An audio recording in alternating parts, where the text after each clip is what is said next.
한 주간도 여러분들 어떻게 보내셨습니까? 축복의 하나님이 함께 하신 것을 누리며 사셨습니까? 그렇게 하면 승리하신 것입니다.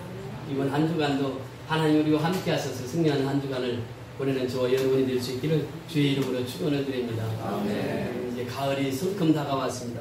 안내상에 보니까 무엇이 펴 있습니까? 국화꽃이 활짝 펴 있습니다.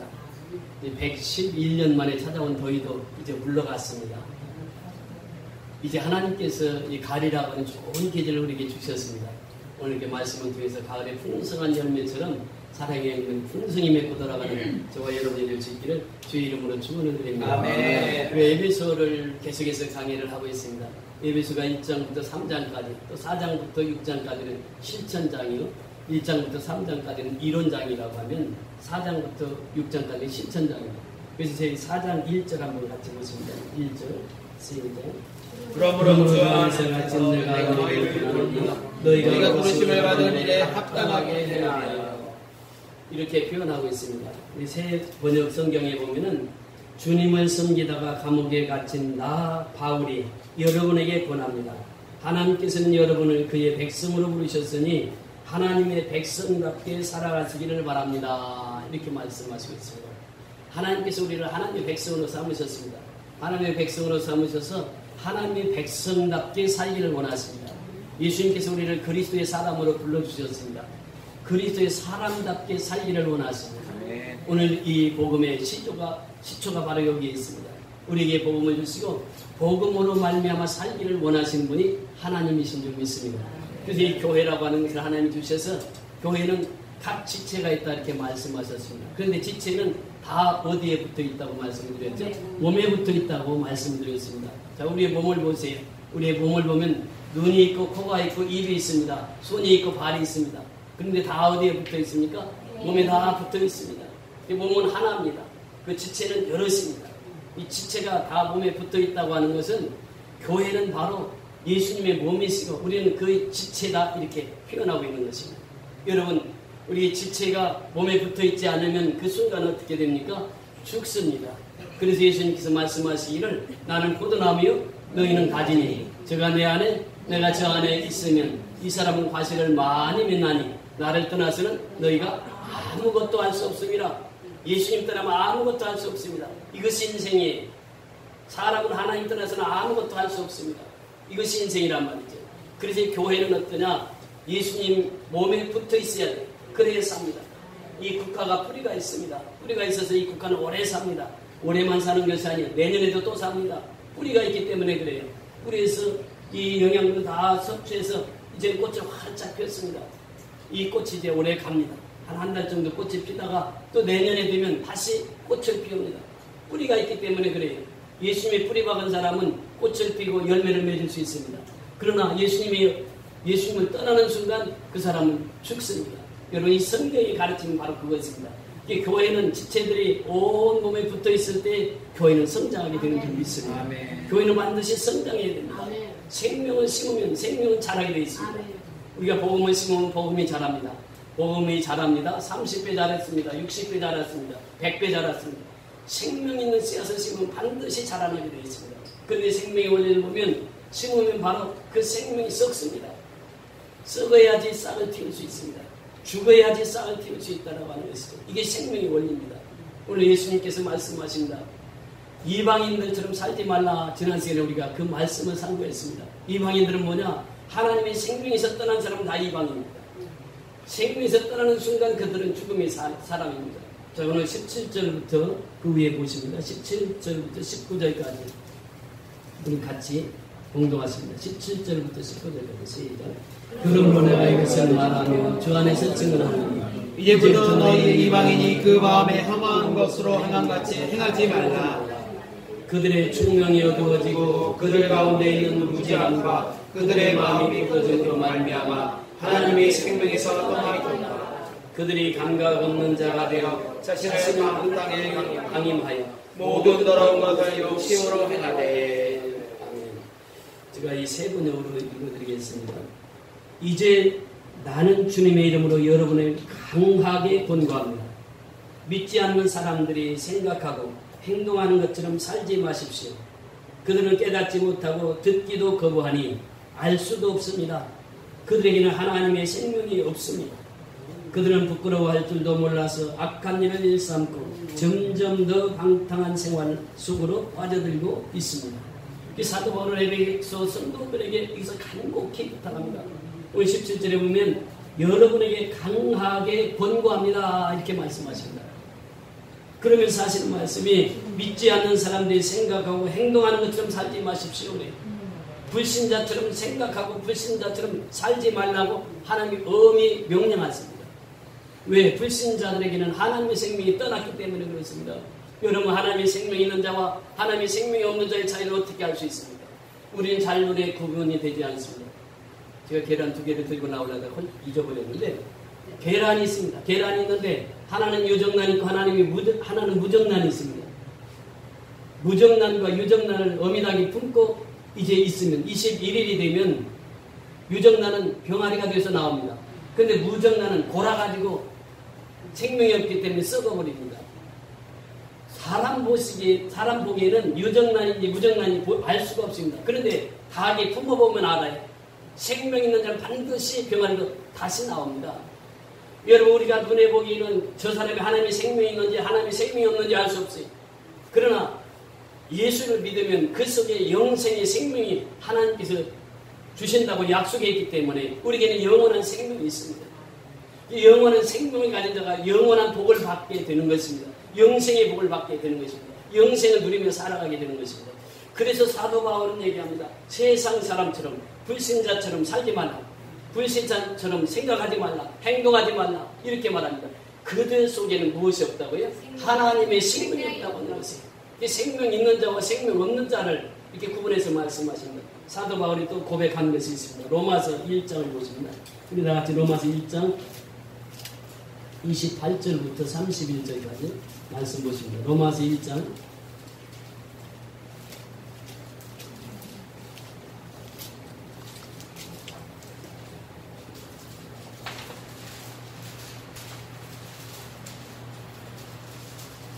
28절에서 32절까지 같이 보는 것입니다. 로마서 1장 28절 신약성경 240년에 나옵니다. 28절부터 32절까지 다 같이 공동하십니다. 또한 그들이 마음에 하나님 두기를 싫어하며 하나님께서 그들을 그 성실한 마음대로 내버려 두사 합당하지 못한 일을 하게 하셨으니 온 모든 불의, 추악, 탐욕, 악의가 가득한 자요 시기, 살인, 분쟁, 상의, 악독이 가득한 자요 수근수근하는 자요 비방하는 자요 하나님께서 미워하시는 자요 능욕하는 자요 교만한 자요 자랑하는 자요 악을 도모하는 자요 부모를 거역하는 자요 우매한 자요 배합하는 자요 무정한 자요 무자비한 자 그들이 이 같은 일을 행하는 자는 사형에 해당한다고 하나님께서 정하심을 알고도 자기들만 행할 뿐 아니라 또한 그런 일을 행하는 자들이 옳다 하느니라. 여기서 보면 하나님 두기를 싫어하며 하나님 두기를 마음에 싫어하며 이러한 행동들을 한다고 하는 것이에요. 불의한 행동들을 한다고 하는 것입니다. 이것은 누가 가져다 주는 생각입니까? 마귀가 가져다 주는 생각이에요. 그래서 세상 사람처럼 똑같이 살라 그러면서 그렇게 부추깁니다. 우리가 이 신앙생활을 마지막 때의 신앙생활은 더욱더 어렵습니다. 그래서 예수님께서도 말씀하신다. 마지막 날, 마지막 때 믿는 자들을 보겠느냐. 겉에는 다 예수 믿는 것 같아요. 주일날 넥타이 메고 와이셔츠 입고 그리고 교회에 나와서 예배를 드립니다. 누가 믿음 있는지 누가 충성스러운 사람인지 눈으로는 잘 구분이 되지 않아요. 그러나 하나님은 다 알고 계세요. 우리가 세상 사람처럼 따라 사는 사람도 있고 그리고 예수 믿고 예수님 말씀 따라 사는 사람이 있어요. 하나님께서 우리에게 말씀하시기를 너희가 세상 사람처럼 살지 말라. 하나님의 사람이면 하나님의 사람답게 살라고 하는 것입니다. 이것이 바로 오늘 본문의 말씀의 핵심입니다. 그러니까 하나님의 사람답게 살라고 하면 어떻게 되느냐? 그리스도께 말씀을 드려야 된다고 하는 것입니다. 오늘 본문 21절 다 같이 한번 보십니다. 21절 오늘 본문입니다. 에베소서 4장 21절입니다. 본문 진리가 예수 안에 것 같이 너희가 참으로 그에게서 듣고 또한 그 안에서 가르침을 받았을진데 두 가지 말씀. 예수님의 말씀을 드려야 됩니다. 말씀을 듣지 않고는 내 믿음이 자랄 수가 없습니다. 여러분 믿음은 어디서 자랍니까?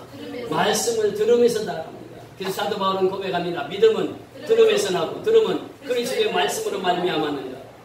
저는 어머니가 잠자리에서 일어나면 늘 얘기했어요. 영희야 콩나물 물 줘라 그래요. 그럼 아침에 그냥 눈 비비면서 콩나물을 옆에로 갑니다. 그 물을 떠서 줍니다. 그럼 물이 다 빠져요. 어머니 이거 물 다 빠졌어요. 콩나물 이게 물 주면 물이 다 빠져요. 그런데 콩나물은 어떻습니까? 자랍니다. 예. 믿음은 들음에서 나는 거예요. 콩나물이 자라듯이 물 주면 다 빠지는 것 같지만 그 콩나물은 쑥쑥 자랍니다. 믿음은 하나님의 말씀을 들으면 그 믿음이 자라게 되어 있습니다. 믿음이 성장하게 되어 있습니다. 말씀을 드려야 됩니다. 두 번째는 예수 안에서 가르침을 받아야 됩니다. 예수님께서 말씀하십니다. 십자가에 죽으시기 직전에 대사명으로 우리에게 말씀을 주실 때 그러므로 너희는 가서 그 앞절에 보면 하늘과 땅의 모든 것을 내게 주셨으니 그러므로 너희는 가서 가라고 하는 명령입니다. 우리는 앉아있는 것이 아니라 말씀을 들으면 이제 가야 됩니다. 말씀을 들고 가야 됩니다. 죽은 사람 살리러 가야 됩니다. 가서 모든 족속으로 제자를 삼아 제자 삼는 것이 왜 우리가 미얀마 갑니까? 거기는 불교권입니다. 거기는 예수의 말씀 한마디 들어보지 못한 사람들이 수두룩합니다. 우리가 가서 복음을 전파해야 우리가 가서 예수를 전파해야 예수가 누군지를 압니다. 그래서 가서 제자 삼으라고 하는 것이에요. 제자 삼아 아버지와 아들과 성령의 이름으로 무엇을 주라고? 세례 주라는 거예요. 세례 주라는 거예요. 그래야 그 생명이 살기 때문에 그렇습니다. 세례를 주고 내가 내게 분부한 모든 것을 어떻게 해요? 가르쳐 지키도록 하라. 가르쳐 지키도록 하라. 예수님 안에서 우리는 가르침을 받아야 됩니다. 그리고 그걸 지켜야 됩니다. 그럴 때 예수님께서는 내가 너희와 항상 함께 있으리라 말씀하신 것입니다. 우리는 하나님의 말씀을 듣고 하나님의 안에서 예수 안에서 그 말씀을 가르침을 받아야 됩니다. 그리고 그 말씀을 지켜야 됩니다. 그래야 우리가 생명 있는 세계에서 살아갈 수 있는 것입니다. 오늘 계속해서 말씀하십니다. 그 안에서 가르침을 받았을진데 너희는 유혹의 욕심을 따라 썩어져가는 모습을 따르는 옛사람을 벗어버리고 이렇게 말씀하십니다. 여러분 옛사람이 무엇입니까? 유혹의 욕심을 따라가는 것이 옛사람입니다. 유혹의 욕심을 따라가다 보면 그 사람은 어떻게 된다고요? 썩어진다고 하는 것입니다. 죽는다고 하는 것입니다. 여러분 세상 욕심 따라 살아가면 그 사람은 죽음으로 향하는 것이 그러나 하나님의 말씀을 따르는 자는 생명으로 살아가는 것입니다. 그래서 옛사람을 벗어버리라 이렇게 말씀하십니다. 왜? 옛사람은 유혹을 따라 사는 사람이기 때문에 왜? 옛사람은 이제 구습을 쫓는 사람이기 때문에 그렇습니다. 그게 썩어진다고 하는 것이에요. 구습을 쫓는 사람, 옛사람은 썩어질 것이라고 하는 것입니다. 그래서 우리는 옛사람을 벗어버리라 이렇게 말씀하십니다. 옛사람을 벗어버려야 새사람을 이룰 수 있는 것입니다. 이스라엘 백성들이 이제 광야에서 나와서 출애굽을 해서 얼마나 기분이 좋았습니까? 430년 종살이하다 해방이 됐습니다. 우리가 8.15 해방절을 우리는 기억합니다. 지금 저 뒤에 어르신 애들은 다 기억할 거예요. 김재근 선생님 8.15 기억하시죠? 해방된 날 기억하시죠? 강준열 집사님 해방된 날 연세가 어떻게 되셨어요? 아니 그때가 나이가 어떻게 되셨죠? 13살. 기억하시죠? 해방절 기억하시죠? 얼마나 기뻤습니까? 대한민국 만세하면서 방방곡곡에 36년 동안 일제 치하에 있다가 해방되니까 얼마나 기쁩니까? 어제 한일전 축구했잖아요. 야구했잖아요. 그런데 야구도 3대0으로 이기고 축구도 이겼습니다. 제가 전반전 후반전까지 보고 이제 잠이 와서 자려고 했는데 자는데 누가 아파트에 있는데 와 보니까 골이 하나 들어간 거예요. 뭐 연장전 3분의 골을 하나 넣었더라고요. 그래서 이게 이겼구나 하고 근데 하나 가지고는 부족할 것 같아요. 그래도 이제 졸려가지고 자고 있는데 또 이제 2골 들어갔구나. 이제는 이겼구나. 그리고 잤더니 아침에 보니까 2대1로 이겼더만. 그 한일전을 하면은 꼭 한국 사람이 이겨야만 됩니다. 저도 일본 가세요. 제가 이제 그 일본에 전도를 몇 번 갔었는데 일본 가서 저와 같이 갔던 그 전 목사님 계십니다. 이분이 일본에 가서 설교를 하십니다. 설교를 하는데 첫 마디가 뭐냐? 나는 이 자리에 설 수 없는 사람이 섰습니다. 그러시면서 말씀을 하십니다.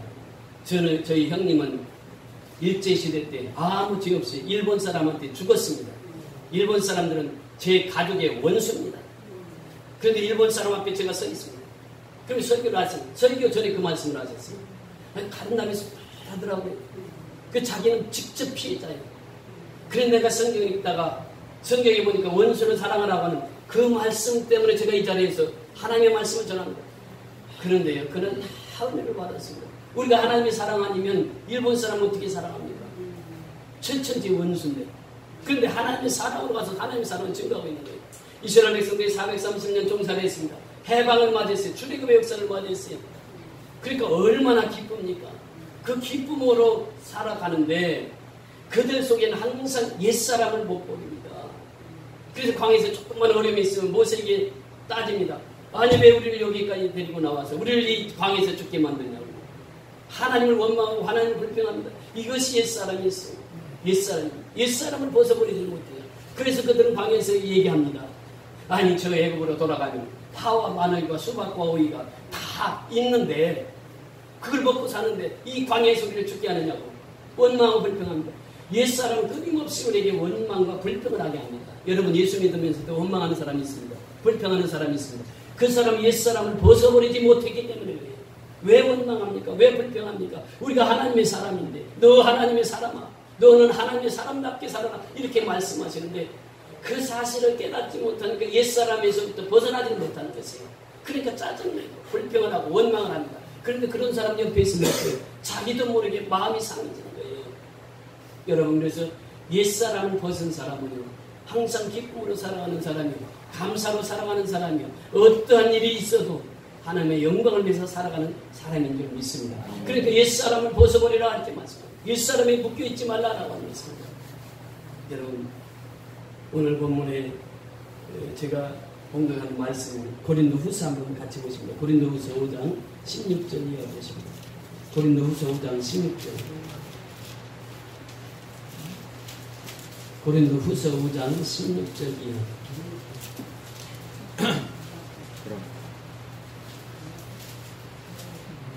시작. 그럼 우리가 이제부터는 어떤 사람도 육신을 따라 알지 아니하노라.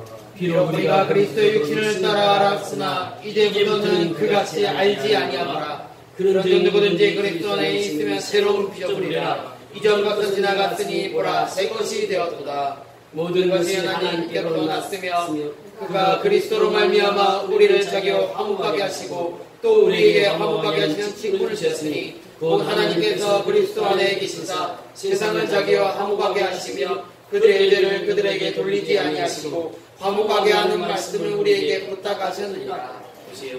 우리가 전에는 육체적으로 그리스도를 알았으니 그러나 사도 바울이 고백합니다. 그러나 이제는 다시 살아나신 이를 위하여 살게 하려 하십니다. 이것이 바로 예수님께서 우리를 위해서 십자가에서 죽으신 그 은혜입니다. 그래서 17절 우리 다 같이 한번 읽습니다. 시작. 그런즉 누구든지 그리스도 안에 있으면 새로운 피조물이라. 이전 것은 지나갔으니 보라 새 것이 되었도다. 그리스도 안에 있으면 새로운 피조물이에요. 이전 것은 지나갔으니 보라 새 것이 되었도다. 그런데 옛사람을 벗어버리지 못하고 구습을 벗어버리지 못하고 살아가는 우리의 모습을 봅니다. 우리 연약함이 우리 약함이 우리는 알아요. 새 사람이 되었고 새로운 피조물이 되었음을 알아요. 그런데 이 구습에 얽매여서 살아갑니다. 이것이 우리의 모습입니다. 사도 바울은 단호하게 말합니다. 누구든지 그리스도 안에 있으면 새로운 피조물이다. 예수 안에 있으면 새로운 피조물이다.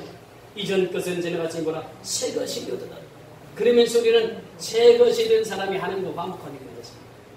예수님께서 화목제물의 땅에 오셨습니다. 나를 위해서 여러분의 죄를 위해서 예수님은 십자가에 죽으셨어요.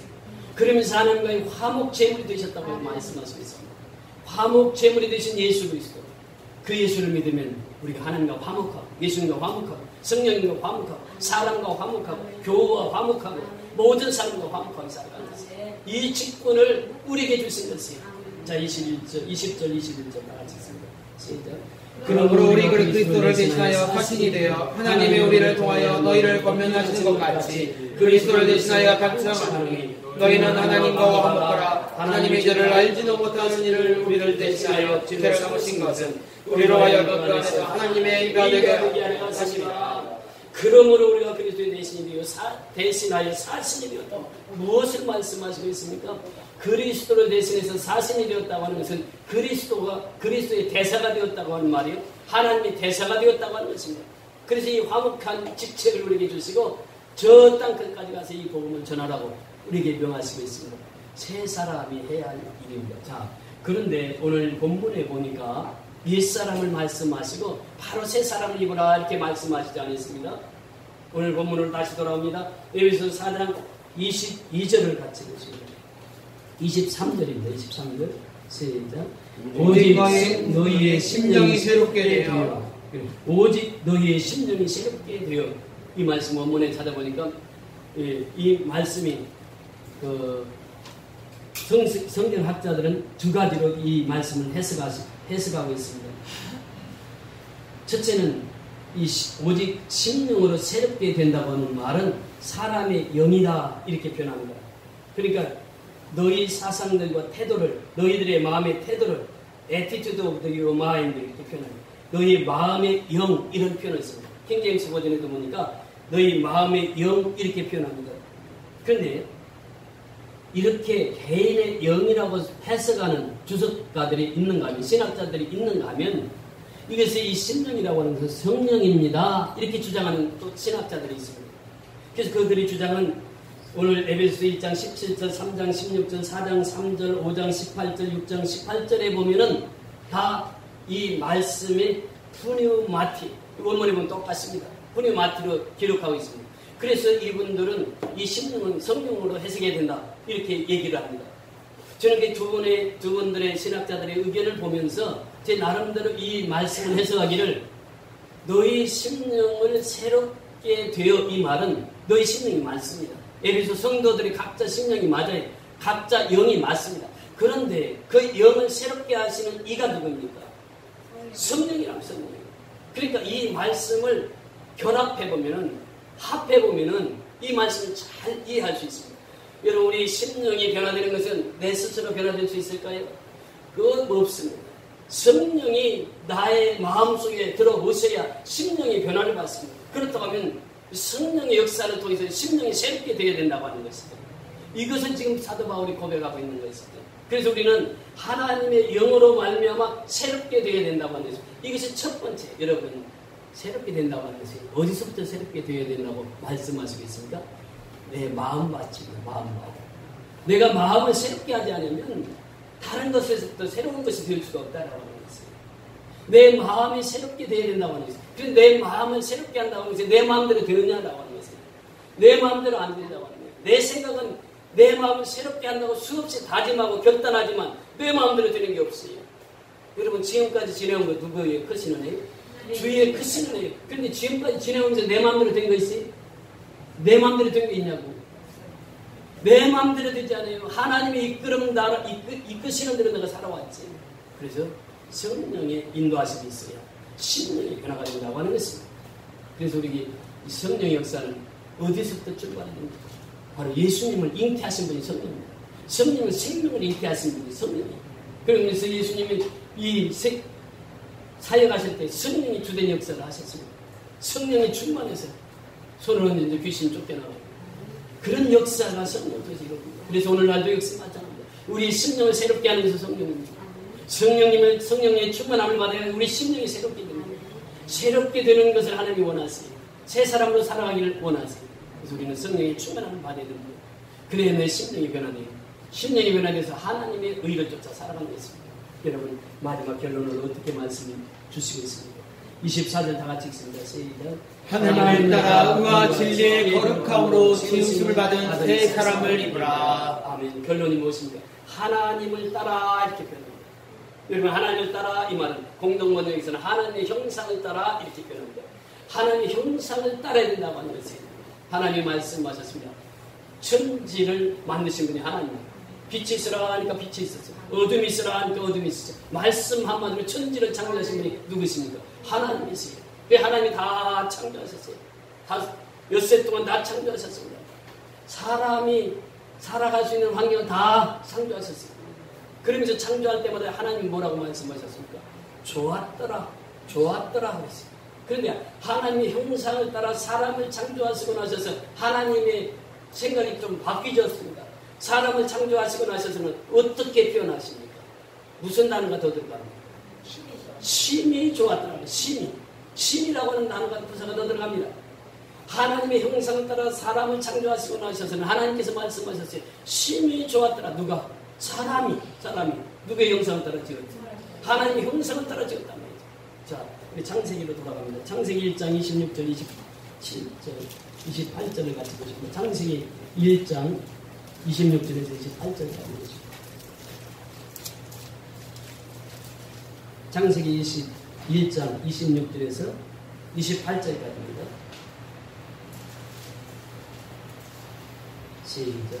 하나님이 이르시되 우리의 형상을 따라 우리의 모양대로 우리가 사람을 만들고 그들로 바다와 물고기와 하늘의 새와 가축과 온 땅과 땅에 기는 모든 것을 다스리게 하자 하시고 하나님이 자기 형상 곧 하나님의 형상대로 사람을 창조하시되 남자와 여자를 창조하시고 하나님이 그들에게 복을 주시며 하나님이 그들에게 이르시되 생육하고 번성하여 땅에 충만하라 땅을 정복하라 바다의 물고기와 하늘의 새와 땅에 움직이는 모든 생물을 다스리라 하십니다.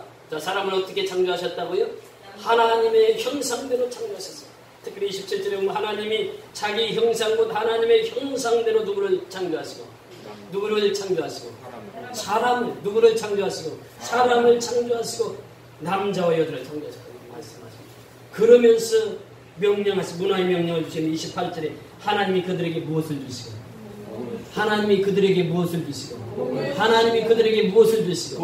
여러분은 제 목소리보다 여러분의 목소리가 작습니다. 하나님이 우리에게 무엇을 주시고 복을 주신 거예요. 하나님이 우리에게 복을 주시고 말씀하십니다. 뭐라고? 하나님이 그들에게 이르시되 생육하라.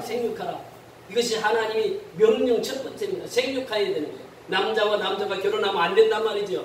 여자와 여자가 결혼하면 안 된단 말이죠. 생육하라, 이게 말씀이 하나님의 명령입니다. 생육하라. 또 그 다음에 두 번째 뭐라고 그랬습니까? 번성하라. 남자와 남자가 결혼해서 아기를 낳을 수 있습니까? 번성할 수 있습니까? 그래서 하나님의 창조주시에 위배되는 것이에요. 번성하라. 또 세 번째 뭐라고 합니까? 땅에 충만하라. 땅을 정복하라. 또 바다의 물고기와 하늘의 새와 땅에 움직이는 모든 것을, 모든 생물을 다스리라. 하나님이 우리 사람에게 주신 명령이에요. 이 문화의 명령이에요. 이것을 지키고 살아가는 것이죠. 이것이 복된 인간이에요. 그래서 하나님의 형상을 따라라 이렇게 표현합니다. 하나님의 형상을 따라서 새 사람을 입어라. 하나님이 창조를 하셨어요. 이것이 이제 크리에이션, 창조입니다. 그런데 우리가 조금 전에 봤던 고린도후서 5장 17절에는 재창조라 이렇게 표현합니다. 예수를 통해서 우리가 다시 창조되었다 그 말이에요. 재창조. 새로운 피조물, 새 것이 되었다 이 말은 재창조되었다 그 말이에요. 하나님 창조하시고 예수 그리스도를 통해서 우리를 재창조해 주셨다 그 말이에요. 그래서 우리는 어떻게 살아야 되느냐? 4장 24절에 보니까 하나님을 따라 어떻게 살으라고요? 의와 진리의 거룩함으로 지으심을 받은 새 사람을 입으라. 의와 이게 무엇입니까? 우리가 하나님을 알지 못하면 의로운 사람이 될 수가 없습니다. 하나님은 불의한 자를 의로운 사람으로 만드셨습니다. 이것이 바로 예수의 피입니다. 예수의 피를 통해서 우리의 불의한 자가 의로운 자가 된 것이요. 그래서 righteousness, 우리에게 의롭게 되는 것은 예수의 보혈밖에 없습니다. 예수의 피밖에 없습니다. 그러면 진리는 무엇입니까? 진리도 예수님이에요. 예수님 말씀하십니다. 내가 곧 길이요 진리요 생명이니 나로 말미암지 않고는 아버지께로 올 자가 없느니라. 진리도 예수의 피 속에서 나오는 게 진리예요. 자, 거룩함이 무엇입니까? 예수의 피입니다. 자, 그러니까 의와 진리와 거룩함이라고 하는 것은 무엇을 통해서? 예수의 보혈을 통해서 이루어지는 것이에요. 여러분, 우리가 아무리 깨끗해지려고 해도 깨끗해질 수 없는 것이 우리 인간이에요. 그래서 예수님 말씀하십니다. 내가 거룩하니 너희도 거룩하라. 이것이 예수의 명령이에요. 명령. 그러니까 거룩해지려면 어떻게 돼요? 예수의 피를 통과해야 된단 말이죠. 그래서 우리가 새 창조, 새 사람을 입으려고 하면은 사도 바울이 고백했던 고백처럼 내가 그리스도와 함께 십자가에 못 박혔나니 이것이 되어진 사람이에요. 이것이 되어진 사람이 새로운 피조물이 되는 것입니다. 예수의 피가 흘려서 십자가에서 죽으셨습니다. 예수님. 피를 흘려야 죽음이 오는 것이에요. 그것은 예수님과 함께 피에 동참하는 자는 예수와 함께 죽은 자들이 예수와 함께 살 수 있다라고 하는 것입니다. 예수의 피는 우리를 의롭게 하고 예수의 피는 우리를 진리로 인도하시고 예수의 피는 우리를 거룩하게 하시는 것입니다. 그래서 하나님의 형상을 따라 예수의 피로 새 사람을 입으라 그 말씀입니다. 새 사람을 입으라. 그래서 옛사람을 벗어버리라. 오늘 말씀을 통해서 우리에게 주시고자 하는 메시지가 그것입니다. 첫째는 우리가 옛사람을 두서 벗어버려야 됩니다. 옛사람은 그 지옥 가는 것입니다. 옛사람은 멸망당할 것이요. 옛사람은 썩어질 것이요. 옛사람은 구습을 쫓는 것이요. 옛사람을 벗어버려야 됩니다. 그리고 첫 번째가 무엇입니까? 오직 너희 마음의 심령으로 새롭게 되어. 심령을 새롭게, 마음을 새롭게 되어. 내 마음을 내가 새롭게 할 수 있다고요? 없단 말이죠. 누가? 성령께서 내 마음을 주장해, 내 마음을 사로잡아야 돼. 그래야 내 마음이 새롭게. 성령으로 내 마음을 새롭게 하고. 그 다음에 세 번째 뭐라고 말씀하십니까? 하나님의 형상을 따라. 우리는 하나님의 형상을 따라 지음받는 거예요. 그러니까 우리는 하나님의 사람이란 말이죠. 하나님의 걸작품이란 말이죠. 우리는 하나님의 형상을 따라 지음받은 사람이에요. 그리고 우리 하나님의 형상을 따라 의와 진리의 거룩함으로 새 사람을 입으라. 예수의 피로 의로워지고, 예수의 피로 진리의 말씀 따르고, 예수의 피로 거룩함을 입어서 그 새 사람을 입으라. 여러분, 그래서 세례를 받으면 그리스도로 옷을 입었느니라. 갈라디아서 3장 27절에 그렇게 말씀하셨어요. 새 사람을 입으라. 그리스도로 옷을 입어야 된다. 예수의 피로 옷을 입어야 된다. 새 사람이에요. 그래서 우리가 오늘도 우리 하나님 앞에 나와서 예배드리는 것은 바로 그것입니다. 하나님께서 원하시는 것이 있습니다. 구속은 버려라. 그리고 심령을 새롭게 하라. 그리고 새 사람을 입으라. 하나님의 형상을 따라서 의와 진리와 거룩함으로 새 사람을 입으라고 말씀하시고, 우리 선교연합교 성도들이 새 사람을 입어서 우리 하나님의 말씀을 지킬 뿐만 아니라 전하고 있습니다. 그래서 우리가 다음 달이면 이제 미얀마로 갑니다. 그래서 이제 잠자리에서 일어나면서 이제 한 달 후에 있을 일들을 늘 기도합니다. 그곳에서 양건성 선교연합에서 부흥의 하루를 준비하고, 또 경일록화 선교연합에서 헌당 예배드리고 부흥의 이틀을 하게 됩니다. 그 스케줄을 놓고 기도합니다. 이번에도 예수의 복음을 전할 때에 경일록화 선교연합회는 거의 다 예수 처음 들어보는 사람들이 거의 대부분입니다. 그들에게 예수를 잘 전교해서 그들 속에 예수의 생명이 들어가게 해서 오늘 본문의 말씀처럼 예수의 피로 그를 깨끗하고 거룩하고 의롭고 진리 가운데 살게 하옵소서. 그래서 기도하고 있습니다. 여러분들 다 같이 기도하리라고 믿습니다. 그래서 우리가 정말 10월 1일부터 5일까지 미얀마 선교를 준비하고 있는데, 하나님께서 큰 역사 이루셔서 그 미얀마 선교를 통해서 우리가 예수의 피로 받은 은혜, 받은 사랑을 마음껏 부어주고 쏟아 부어주고 돌아오시는 그런 시간이 될 수 있도록 기도해 주시기 바랍니다. 우리 다 같이 일어나셔서 초청 찬송 185장 가사를